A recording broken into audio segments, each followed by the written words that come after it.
हृदय भी सर्वाधिक महत्वपूर्ण नहीं है और मस्तिष्क भी सर्वाधिक महत्वपूर्ण नहीं है।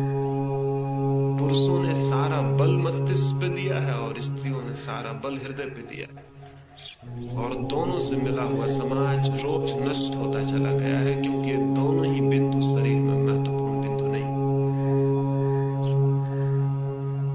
ये दोनों ही बहुत बाद के विकास हैं। मनुष्य की जड़ें इनमें नहीं है।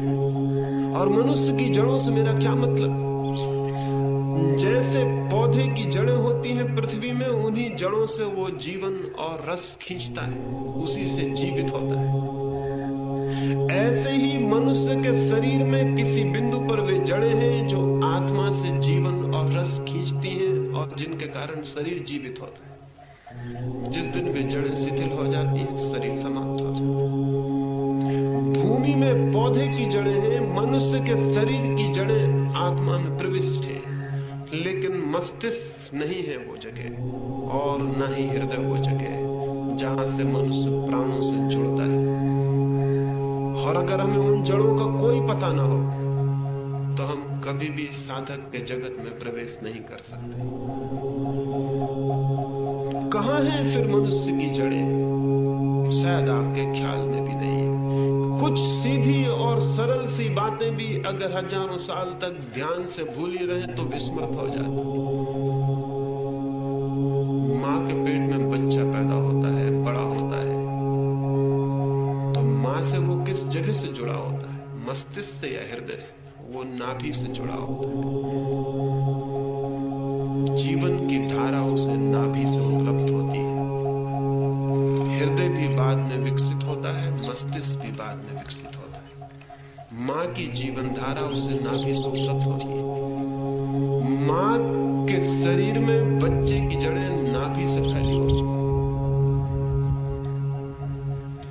न केवल दूसरे मां के शरीर में उसकी जड़ें नाभि से फैली होती हैं, बल्कि स्वयं के प्राणों में भी उसकी जड़ें नाभि से ही फैली होती हैं।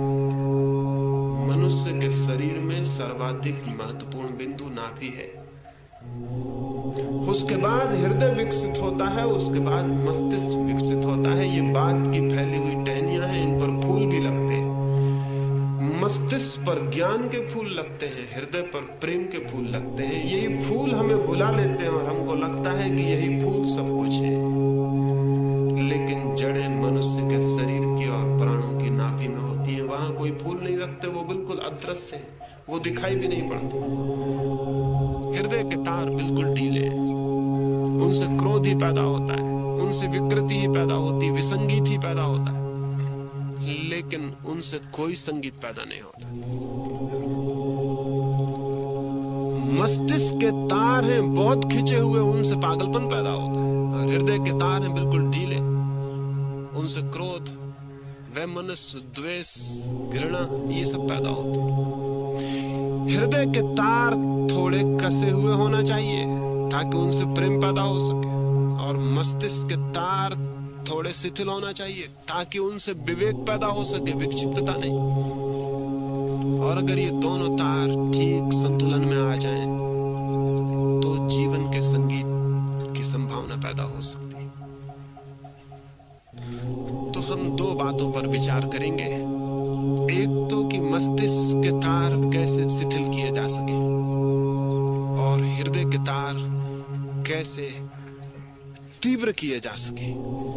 हृदय के तारों पर कैसे कसाव लाया जा सके, और मस्तिष्क के तारों को कैसे शिथिल किया जा सके, कैसे रिलैक्स किया जा सके। इन दोनों बातों पर विचार करेंगे, और इन दोनों की जो साधना है उसको ही मैं ध्यान कहता हूं। इन दोनों की तरफ जो साधना है उसको ही मैं मेडिटेशन कहता हूं, उसे ही मैं ध्यान कहता हूं। और ये दोनों बातें अगर पैदा हो जाएं, तो फिर तीसरी बात पैदा हो सकती है, वो जो हमारा असली केंद्र है, जीवन का नाभि, उस तक भी उतरना संभव है। इनमें संगीत पैदा हो जाए दोनों केंद्रों पर, तो भीतर गति हो सकती है। वो संगीत ही नाव बन जाता है हमें और गहरे ले जाने की।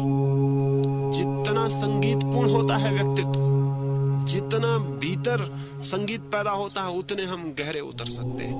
और जितना भीतर विसंगीत होता है, उतना ही हम उथले रह जाते हैं, हम बाहर रह जाते हैं। मनुष्य के शरीर में सर्वाधिक महत्वपूर्ण बिंदु नाभि है। वही केंद्र है। वो शरीर के मध्य में ही नहीं है नाभि, जीवन के भी मध्य में वही है। बच्चा पैदा भी उससे ही होता है और जीवन का अंत भी नाभि से ही होता है। और जो लोग जीवन के सत्य में प्रवेश करते हैं उनके लिए भी नाभि ही द्वार बनती है। और आज भी आपको ख्याल में नहीं होगा, दिन भर आप श्वास फेफड़ों से लेते, लेकिन रात आपकी श्वास नाभि से चलनी शुरू हो जाती। दिन भर आपका सीना उठता फैलता है, लेकिन रात जब आप सो जाते हैं आपका पेट उठने गिरने लगता है। छोटे बच्चों को आपने श्वास लेते देखा हो तो छोटे बच्चों का फेफड़ा ऊपर नहीं उठता, पेट ऊपर उठता हुआ दिखाई पड़ेगा। छोटे बच्चे अभी नाभि के ज्यादा करीब हैं। जैसे जैसे आदमी बड़ा होने लगता है वैसे वैसे उसकी श्वास ऊपर से वापस लौटने लगती है और नाभि तक उसके कंपन बंद हो जाते हैं।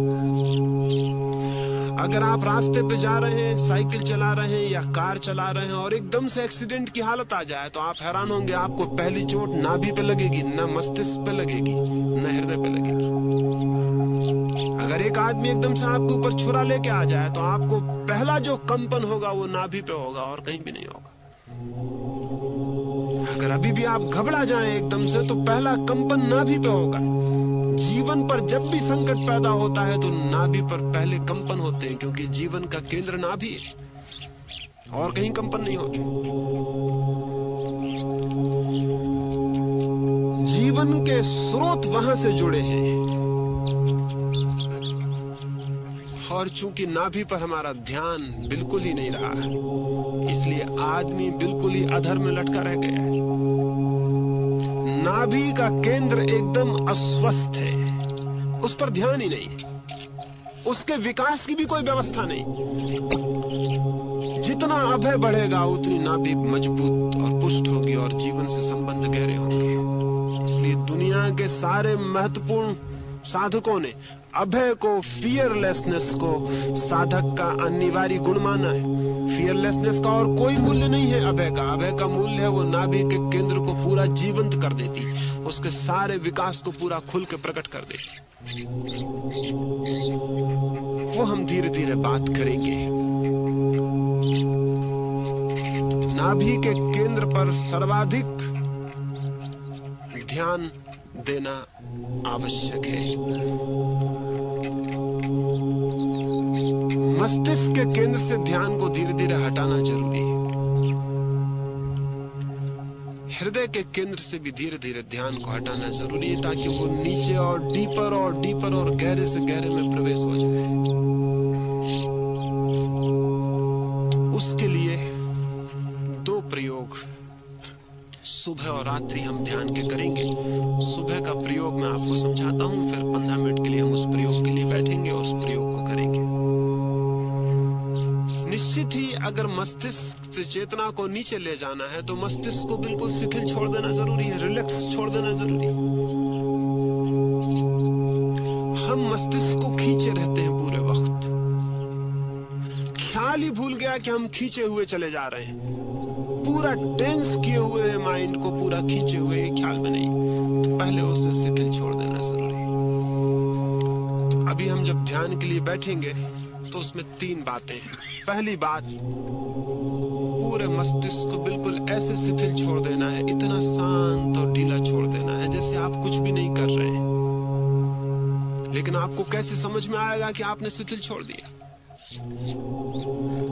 आपको कैसे ख्याल में आएगा कि मैंने शिथिल छोड़ दिया? अगर मैं इस मुट्ठी को जोर से खींचूं तो मुझे पता चलता है कि सारी नसें खींची हुई हैं। फिर मैं इसे ढीला छोड़ दूं तो मुझे पता चलेगा कि सारी नसें ढीली छूट गई। और चूंकि हमारा मस्तिष्क पूरे वक्त ही खिंचा हुआ है, इसलिए हमें पता ही नहीं चलता कि खिंचा हुआ होना क्या है और ढीला हो जाना क्या है। तो एक काम करेंगे, पहले मस्तिष्क को जितना खींच सकेंगे खींच लेंगे, जितना मस्तिष्क की सारे स्नायुओं को खींच सके पूरा खींच लेंगे, जितना टेंस कर सके कर लेंगे, फिर एकदम से ढीला छोड़ेंगे। तो आपको पता चलेगा कि खिंचा हुआ होना और ढीले होने में दोनों में क्या फर्क है। तो अभी जब हम ध्यान के लिए बैठेंगे तो 1 मिनट के लिए जितना मस्तिष्क को आप खींच सके, जितना तनाव दे सके उतना खींच लेंगे, और फिर मैं कहूंगा कि अब ढीला छोड़ दें तो आप बिल्कुल ढीला छोड़ देंगे। और वो आपको पता चल जाएगा कि क्रमशः कैसा खिंचा होना क्या है और ढीला हो जाना क्या है। वो आपको फील होना चाहिए, वो आपको अनुभव में आ जाना चाहिए, तो फिर धीरे धीरे आप ढीला और ढीला छोड़ने में समर्थ हो जाएंगे। तो पहला काम है मस्तिष्क को बिल्कुल ढीला छोड़ देना। मस्तिष्क के साथ ही पूरे शरीर को भी ढीला छोड़ देना है। इतने आराम से बैठ जाना है जैसे शरीर पर भी कहीं कोई जोर ना पड़े, कहीं कोई भार ना पड़े। फिर आप क्या करेंगे?